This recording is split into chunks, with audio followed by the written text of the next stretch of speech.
minutes, soyez les bienvenus sur King FM, votre radio préférée. Merci encore du choix. Fata et El Presidente, voilà, donc actuellement on a remué ciel et terre parce que tout simplement entre Dakar, Paris, New York, avec ce projet qu'il prépare depuis des années, donc Monek Ligue, enfin qu'il est au Sénégal, nous comme ça, on vous donne aujourd'hui le maximum d'informations concernant ce projet. Dakar ou Paris, aux États-Unis, le Kotoge. Alors, pourquoi aujourd'hui l'album ou bien ce projet, on va en parler, c'est parce que tout simplement le projet, il est sénégalais. Mais avant de démarrer quoi que ce soit, j'espère que vous allez bien. J'espère que gars yéen a ci jàmm. Ngani.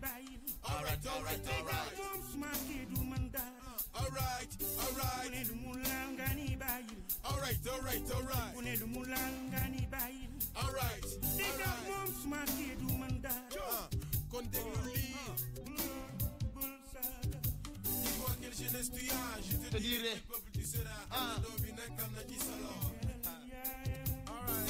Jamono ma ngay doxe sa jamono daal mën nga am jaarama daal we be here by today's show, don't be late, time is getting fast.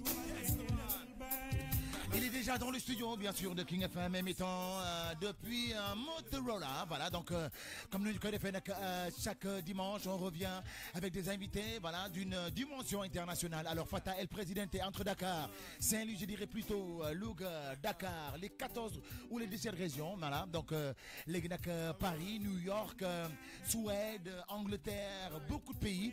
Mais il est jamais satisfait parce qu'il est toujours à la quête de quelque chose. Lolo nak mi nga xamantene mom lay wut daan ci waxtaan ak mom bi ci kanamé le projet qui est un projet boo xamante ni il a nourri entre le Sénégal, la France, les États-Unis, beaucoup d'argent, beaucoup de temps, beaucoup d'heures de travail. Lolo aussi daan ci ñëw ak mom bi ci kanamé parce que comme ni ngeen ko xamé un projet toujours dafa am li ñu wax ci ginaaw li koy motiver. Alors Lolo aussi nak dinañ ci ñëw bi ci kanamé tamit au 88 628 99 90. Mais avant de démarrer quoi que ce soit, Banel jamono ma jana dinga am jarama dal. Ah, da nga jëm nga tay. Gis nga ko, comment vas-tu? Bien et toi? Ça va? Nice. Bien reposé? Oui, super bien. Samedi bi? Nice, super. Tangoru yalla bi lo ci wax tay. OK, moi je crois que naaju 17h yi moma jaaxal. Ñu dal wax nga deug dal naaju 17h bi dal lañ xamul. Mën na tangul lool waye naaju 17h tama waron am ker. Exactement. War nañu xolaat suñu. Mu ne tay sa kanam gi nonu, foire sa maquillage bi yépp. Bila wala yeen xale jigéen ni jappalaat tuuti xana. Dama sonn. Les retouches. Ah. C'est compliqué. C'est compliqué. Des fois même envie ñëw rek sol nga di maamu robe rek. Sans rien ci suuf. Wa may ko xar fépp nonu. Wa xar fépp bëgg naa. Sans make-up. Wa no make-up. maa la wax loolu. sonn yéen a gën a kii yéen facile. waaw ñun moom t-shirt ngeen di voilà. t-shirt jean. jeex na mais ñun foog ñu cappal maquillé coiffé def ndak def. ñu ko defatee pompe bi ci bopp bi noonu. waaw. solul te ci talon te gisoo toolu ma ay talon tey. waaw tey gis naa dama sonn. waaw tey biasket nga def ay biasket. toujours un plaisir ñëw fii gars yi. yàpp jaral na ma vraiment dox ci désert bi. waaw ndeysaan. du dëgg. waaw mbëggeel ma am ci yéen. 70 xanaa neex. ma ne laay wër dana ma rey. salaamaaleykum gars yi salaamaaleykum waa King Family Aminoti yi radio téléspectateurs yi. waaw ñëwaat nañu. ñu defati ko rek. voilà. loo dégg démb ci seen pique-nique ba. pique-nique waa Lac Rose. dégguma dama gis. xam nga dama leen di suivre. waaw yi ñu def foor na de. waaw man baax na. ah man dama gedd. da nga. mer naa de. ah waaw. kon di jëm seen photo yi noonu di ma gaaral noonu def ay pp di jëm seen photo yi di ko envoyé ci groupe bi. di ma wane ñu ngi doon noos ci piscine bi ñuy selfie. def ba mu baax noonu def léger. tàngaay moom xam naa ne sonalu leen moom. déedéet mënu leen sonal. piscine ak plage vraiment. waaw may leen ndokk. PP. pendant que man maa ngi sonal sama bopp def ci naaj bi. yow wax nga dëgg PP bi nga wax sànq mooy piscine plage. non photo de fond d'écran voilà. kaay de damay mise à jour de. photo de profil. samay 40 teg na de. Adja looy wax ci jamono wax mu yu bees moom. en tout cas ça se voit que vraiment seen kii neexoon na dem sortie. seen sortie. ouais. super. ouais. Allez, donc aujourd'hui, donc dañuy recevoir aussi l'artiste Fata, aka Fata El Presidente, qui nous a fait quand même l'honneur de nous rejoindre, tu sais, parce que nañu koy waxee toujours, il y a des artistes yoo xamante ne ak seen calendrier lu mu xat dinañu xajal toujours vraiment ñu mën a inviter leen, parce que c'est vrai que entre les invités, entre sorties, entre les projets, entre les réalisés, day xaw a xat toujours ñoom ñuy génn ci presse bi di wax, mais ñun ñoom it seen i baax comme ni koy faral di waxee, et de vouloir toujours communion, donc être en communion avec leur public. Donc dañuy may benn 1 heure wala benn 2 heures de temps, donc tey moom mu may 1 heure boo xam ne nii bon voilà, on pourra tout lui demander par rapport ak li nga xamante ne moom mooy projet bi mu fas yéene génne Sénégal. Alors Fata El Presidente, Fata ñu ngi lay nuyu. maa ngi ziar, maa ngi nuyu Exalex, maa lay nuyu. waaye namm naa la lool. namm naa la lool. gëj naa la dégg gëj la gis. you know what I mean. Every day all day kontaan naa. Banel suma sister la suma waay la tamit. Je vois que vous faites un beau duo. et ba pare boole si dama koy de loin da ngay seetaan affaire bi en live bookar bu la rawee itam mën nga ko coach on Facebook. so yéen a ngi si page bi quoi yéen a ngi si biir. so soxlawul ñu leen di seet si ba fii pour gis leen, donc léegi àdduna bi mooy loolu. kontaan naa ci invitation bi di nuyu auditeurs u King FM yëpp. you know thank you very much for having me. loolu xam naa ne ba mooy mën nañu wax nuyoo, mais dafa am beneen xeetu nuyoo tamit. mooy Fata bu ñëwee Sénégal. c'est-à-dire que Fata ta relation avec ce pays. li may wax am na si ñoo xamante ne mën nañoo njort si ñoom ñu xëy suba teel gàddaay. mais on voit l'amour que tu portes pour le Sénégal, mais particulièrement à Saint-Louis. waaw loolu moom depuis quelques jours dama koy répondre parce que on a constaté que dëkkatuma fi te loolu wér na. léegi ñàkk fi dëkk nag ne veut pas dire que duma sénégalais. parce que boo amoon nationalité américaine sax on te dira né à Saint-Louis. yooyu feeñaat ci këyit yi. ça veut dire quoi? Ça veut dire que ñun li ñuy porté ci suñu dëkk xam nañu fi ñu juddoo fi ñu yaroo fi ñu màggee.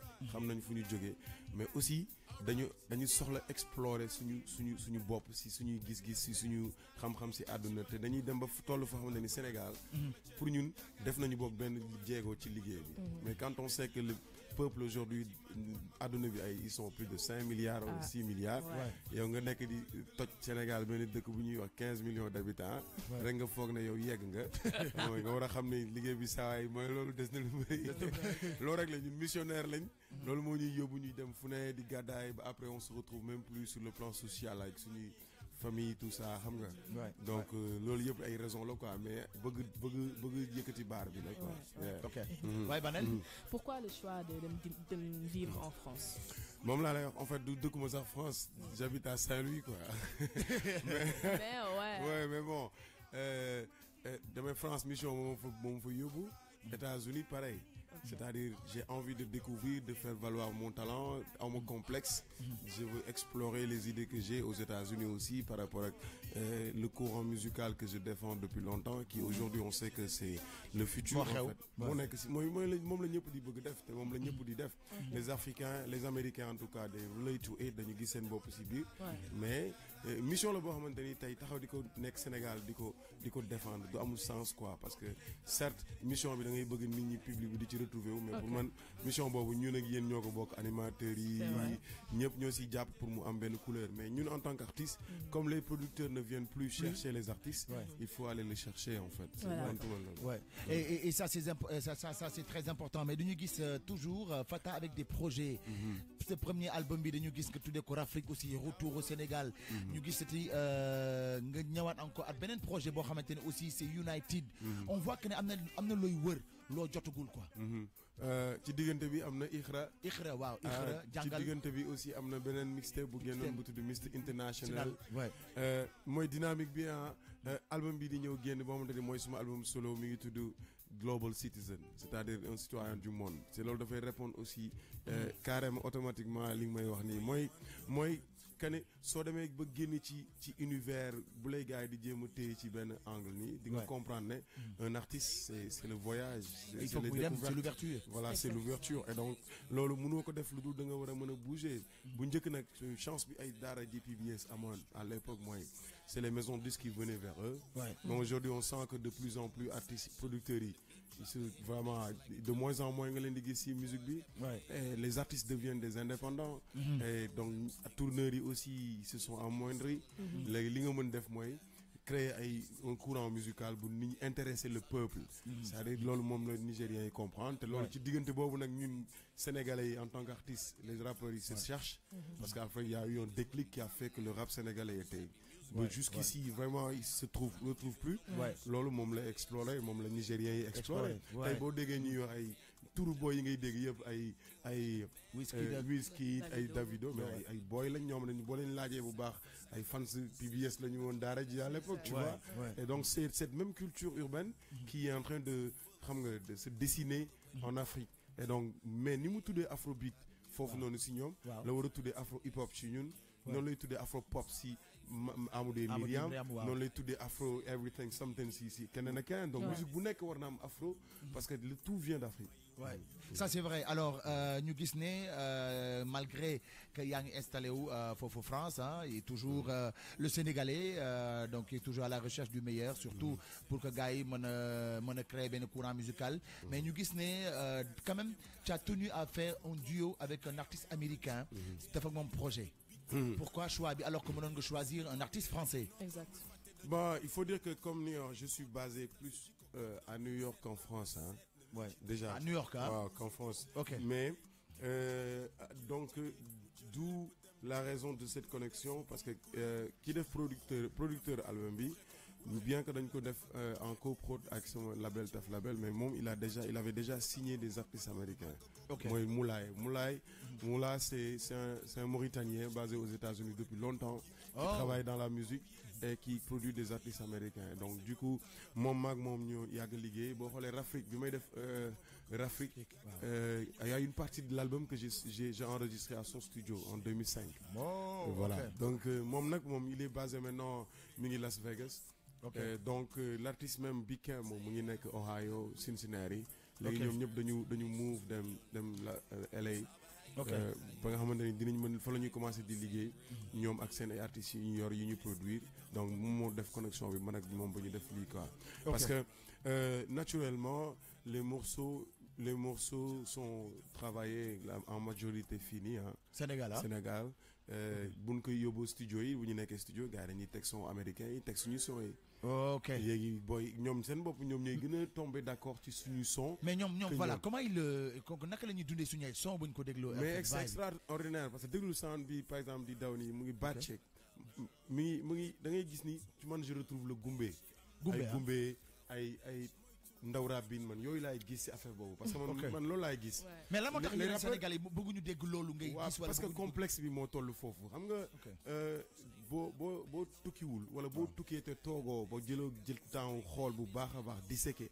nga comprendre lan mooy le mal et le contre. xam nga le bon et le mal. munoo toog ci sa univers rek sa kër rek di mën a wax ne lii mooy vrai. soo toogee aussi. di documenter aussi dans le net. di documenter aussi musique yi ngay jot yi jógee ci kaaw bi. mais li ngay dégg ci internet wala li ngay gis du boo duggee léegi dem wàcc JFK.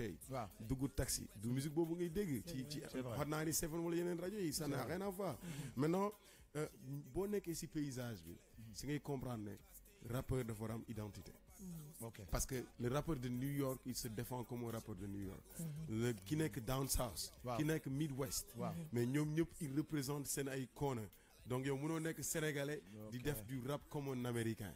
même si tu parles en wolof. et que tu fais du rap comme un américain. ça te ramènera nulle part soo dee rappeur sénégalais am style de musique bu ñuy wax trap. nga koy def comme les américains.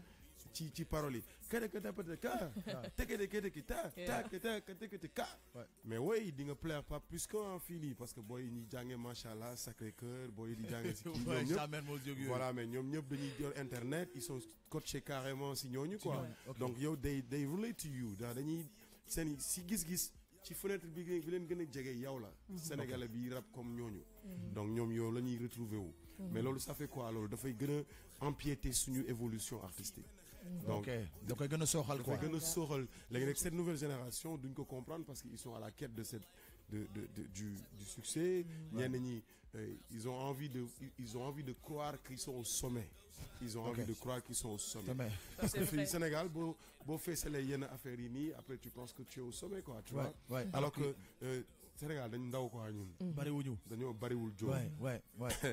dañoo bariwul daal xam nga. te on est quelque part dans le monde. moo tax mën naa Sénégal mën naa fi dégg léegi lu ñaaw man. su ma gisee ko fi dëkk dana mën na dégg lu ñaaw si boppam dama naan mën na muñ 2 jours rek gaawul. waaw mu jàll. xam nga donc dimension yi bokkul quoi. Ouais, adduna bi li muy daw ak nit ñi ni ñu toll fi ñuy xoolee. xam nga am succès Sénégal en réalité n'est rien. Alors comment tu as fait pour t'imposer là-bas? Parce que en t'entendant parler mais comme si dafa yomb. Non amagul sax imposition amagu fa on est en quête de chemin. Tu penses? Ah mais bien sûr. Ah ouais mënagul imposer. parce que ñoo xam te dañ naan bon c'est bon dem naa fa c'est bon. waaw non mais gars yi génne naa benn EP si non tax ma ne la. non quelle question. ba ne la on est loin d'avoir du succès là-bas parce que xam nga ça n'a rien à voir en fait tu fais des projets artistiques. Et tu as des connexions da ngay jéem a teg ay affaires yu bëri tu es en train de faire valoir ce que tu fais pour que mu am ubbi ay fenêtres ay nit ñi di ko gis parce que ce projet United c'est un projet disons bilatéral qui a une dimension administrative au niveau des ambassades yoo xamante ni dinañ ko jox mu nekk benn bridge entre le Sénégal et les États-Unis si benn affaire bu xamante ni dina dépasser tuuti hip-hop quoi voilà donc ci vision boobu la ñuy nekk mais loolu mën na créer déclic parce que tey li ma def ak kii am na ay artistes américains yu mag yoo xamante ni tey lii mu ngi seen bopp par exemple benn Jay-Z benn Akon il est revenu au Sénégal pas pour rien donc c'est la demande worldwide c'est àdduna bi ñëpp ko soxla léegi nag si tu parviens à le faire et nga mu am sa benn label nga am sa benn tampon boo xamante ni bu ñuy wax si dara dinañ xam ne yow yàgg nga ko défendre te yàgg nga ko gis c'est pas rien du tout quoi c'est-à-dire c'est un truc que tu peux défendre et tu peux ramener partout et mën nga ko initier quoi loolu la allez donc li ñuy def mooy dañuy déglu benn morceau alors defe naa ne démb bi man am na benn morceau boo xam ne déglu leen ko démb doole ça c'est un tube que les Sénégalais gaa nañu nangu man nee naa dama ko déglu yow xamoo li nga def daal laaji waaw ndeysaan déedéet mënu la ko comprendre clip bi ñu ngi koy finaliser nii fii dama ndaale image yëpp ñu ngi ko defee Las Vegas ñu ngi ko defee Red Cannon clip bi ci ay c'est vraiment des trucs extraordinaires ok ayca it ain't the beat that's bumping in the music but I like the beat that's bumping in the music but that ain't the reason I wanna dance I really think I got a second chance they brought me back so I can do this music so every track I'm on I'm gonna abuse it and now I'm about to run me up some bands why won't you bang me out that rhythm of the drum how about you bang me out that rhythm of the drum why don't you bang me out that rhythm of the drum and if it ain't no music there's no life at all no that music take control of me my rapping while of how bold of me Eskimo bro ain't no one cold as me it ain't no motherfucking fold in me big count hey read up don't let music duck the money read up and yeah you know we got the best rhythm we got that feeling in your chest rhythm hey read up don't let music duck the money read up and yeah you know we got the best rhythm we got that feeling in your chest rhythm nit ku ne fi nga jóge ngay sago na nga fexe ba lay def di sa sago musique bi ma yëg ci suma deret mënoo ko gëmloo ricain bi si couleur tamit boole nañu ufandoo ñu bokk ni ñu koy yëgandoo yamuñu nag fi ñuy judoondoo mën nañu bokk ni ñu koy defandoo naam rythmique guitare ak chimique cokki ci beat bi te ñibbi wane doole rek dribble beat bi da ngay réer ba mujj daw ñibbi soo am rythme te amoo dégg ngay niroog ñëpp ci dégg-dégg rappeurs yi bëri nañ mais flow ak rythmique la ñuy wuteeg ci dégg-dégg yenn saay nga dawal mu gaaw yenn saay nga dawal mu yéex yenn saay nga koy daggee benn le flow bi màgg yenn saay ngay jàppise yenn saay ngay tamise yenn saay ngay teg si rythme ak benn flow bu demee yenn saay nga bàyyi mu glissé nooy nepp yëg ni mu lissé yenn saay nga gondi beat bi waaw yenn saay nga jàppe ko nit yi mënoo musique te amoo rythme carrière yàggul doo xami mbiram rythme soxla nañ ci ay milliards foo ma woowee ma jox la ay liaas yow hey rythme doo la musique doo ko mooy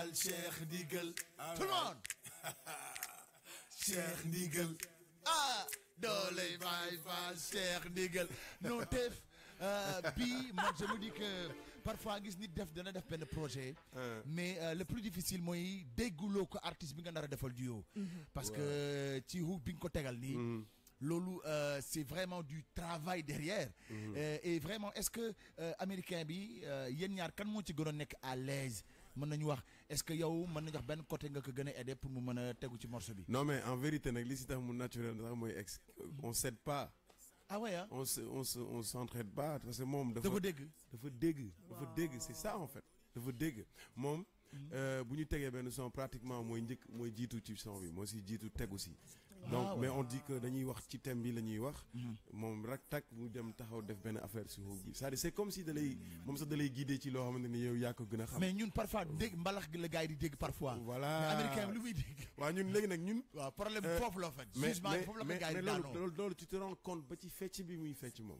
te xoolal clip bi dina la ko prouver tuuti c'est-à-dire lii booy di fecc léegi lépp ci ay style américain comme ni ñu koy feccee waaw mais noonu la américain bi di feccee lii noonu la koy feccee yeah ay dub tout ça mais noonu la koy feccee sound bii nii parce que moom noonu lay déggee waaw mais ñun ñoo fay nekk di bàyyi xel si xam nga mbalax bu ndaw ngi ci suuf waaw kataki léegi ñun foofu la ñuy téye rek jàpp ko foofu duñ dem te xam après gars yi jël sound bi multiplier ko par zéro waaw yàq xaalis du toujours nga naan musique dégg la dégg la te et puis liggéey boobu dafa am liggéey recherche la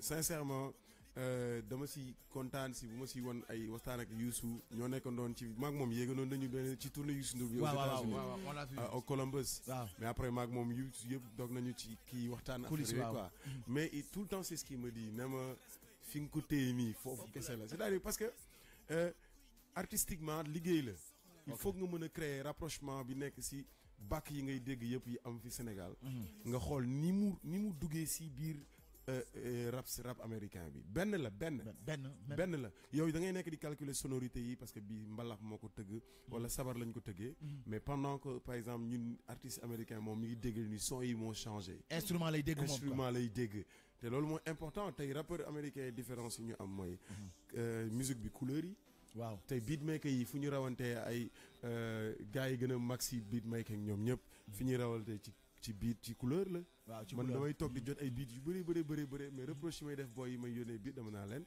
couleur yi ngeen di utiliser ngeen di changer soo defee 5 beat ci benn ay grosse caisse claire xam nga yooyu noonu da ngay calculer waat sa computer yëpp nga régler waat ko andiwaat yeneen sonorité pour que son yi di voyager loo artiste bi quoi te tey boo déggee ay J Cole c'est un producteur ay boy ay Techno Miles mais c'est des producteurs eux-mêmes dañuy am droit ci seen ay production pour mën a créer ay couleurs di wane seen ay évolution pour mën a dem ci yeneen voyage quoi ñu gis ne aussi par rapport ak toujours EPK bi nga xamante ne moom nga fas yéene génne normalement c'est déjà génne na sur le plan international et sur les plateformes digitales voilà justement voilà donc mais bu ñuy xool aussi dañu gis ne toujours on retrouve un artiste boo xamee ne bu la neexoon balaa anglais bu la neexoon mais dañuy gis ne toujours yow da nga ko jox wolof bi ci duo bi moo